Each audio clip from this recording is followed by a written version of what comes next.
السلام عليكم. معكم أمين من قناة أمين إلكترونيك. اليوم في هذه الحلقة لم نأتي بشرح لتطبيق أو لبرنامج أو للعبة أو لأي شيء. لم نأتي بشرح في هذه الحلقة. اليوم جئت فقط في تعليق على فيديو قام بنشره اليوتيوبرز والمدون حوحو 1981 فول اثنان. هذا الفيديو هو أو سأترك لكم التعليق. سنذهب لمشاهدة الفيديو أولا ثم نتكلم بعدها. عفوا، هذا هو الفيديو كما ترون. نشره منذ مدة، ولحد الآن ما جعلني أعلق على هذا الفيديو. لحد الآن هناك من يشاهده، هناك من يعمل به. أتيت فقط بنصيحة، لا تتبعوا هذا الفيديو. سوف نشاهد الفيديو أولا ثم نكمل.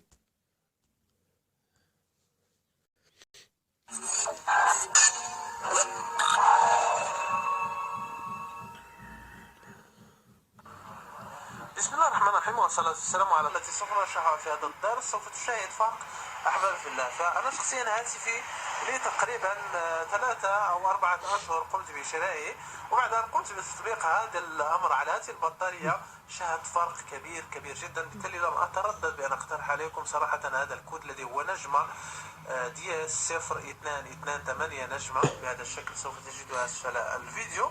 طبعا بعد الدخول بوضع الكود سوف يدخل لك إلى هذه القائمة التي يظهر لك حالة البطارية. طبعا هذا الكود يشتغل على جميع هواتف سامسونج. لم أقم بتجربته على الهواتف الأخرى، الهواتف الصينية لا يشتغل معها. كما تشاهدون يظهر لك حالة البطارية وما يهمنا هذا الخيار. فإذا ضغطت عليه أحباب في الله ثم انتظرت قليلا سوف أقوم بهذه العملية كويك ستارت.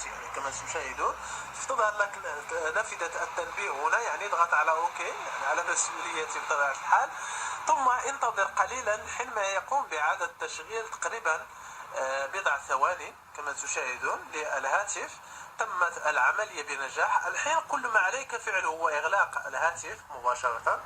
أغلق الهاتف ثم قم بشحنه، أخذ الشاحن. إلى هنا نكتفي بمشاهدة هذا المقطع. أنا أنصح كل من يتابعني حاليا ومن يسمعني الآن، رغم أن الفيديو نشرحه منذ 2 أو 3 أشهر أو 4 أشهر، لكن إلى حد الآن هناك من يشاهده ويعمل به. أقدم لكم نصيحة لوجه الله. أنا لن أستفيد شيئا. نصيحة لوجه الله: لا تعملوا بهذا الكود. ولم أتي أنا كما نقول من ذاتي، من نفسي قلت لكم لا تعملوا بهذا الكود. هناك معي أدلة،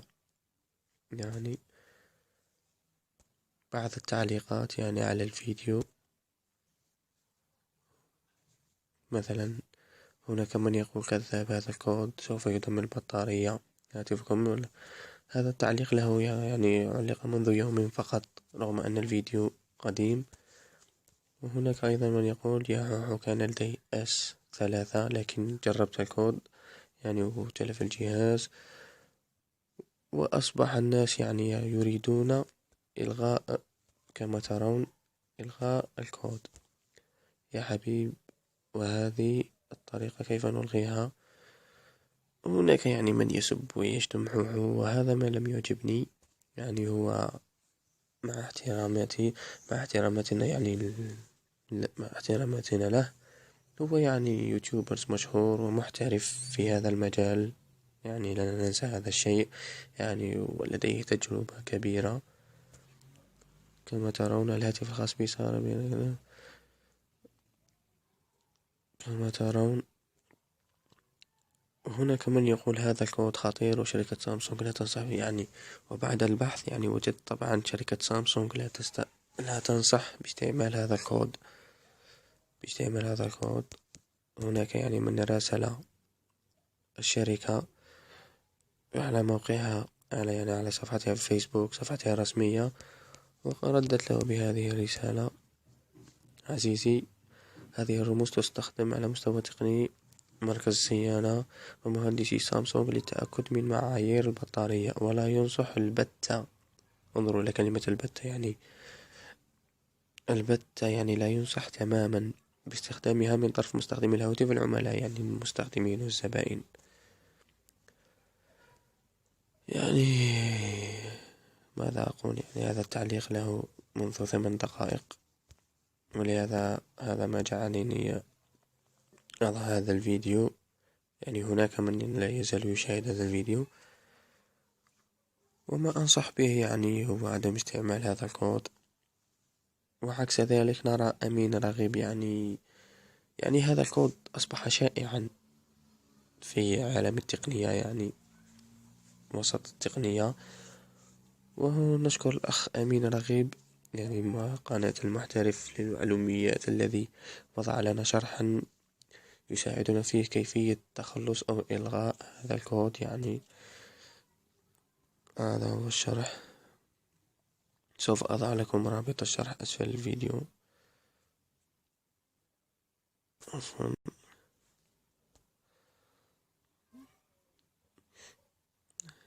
هذا هو الشرح.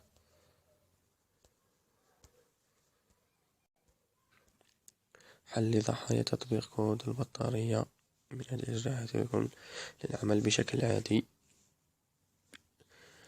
إلى هنا أكون قد أنهيت حلقة اليوم. أتمنى أن لا أكون قد أطلت عليكم، يعني وإن أطلت أرجو أن تسامحونني، هذا يعني في صالحكم. لا يعني آخر كلام لي، نرجو من هذه المدونين واليوتيوبرز يعني المشهورين التأكد من صحة المعلومات قبل نشرها، فهناك الآلاف بل الملايين من يشاهدهم، ولا نريد نحن يعني الهلاك، يعني المشاهدين والمتابعين الكرام. لا هنا أكون قد أنهيت حلقة هذه اليوم. لا تنسوا الضغط على سبسكرايب والاشتراك في قناتنا ووضع لايك للفيديو، يعني لكي ونشره إن أمكن لتعم الفائدة. وهكذا أكون قد أنهيت كلامي. إلى الحلقة المقبلة إن شاء الله. كان معكم أمين من قناة أمين إلكترونية طبعا. لا تنسوا الاشتراك. دمتم في رعاية الله وحفظه. إلى اللقاء.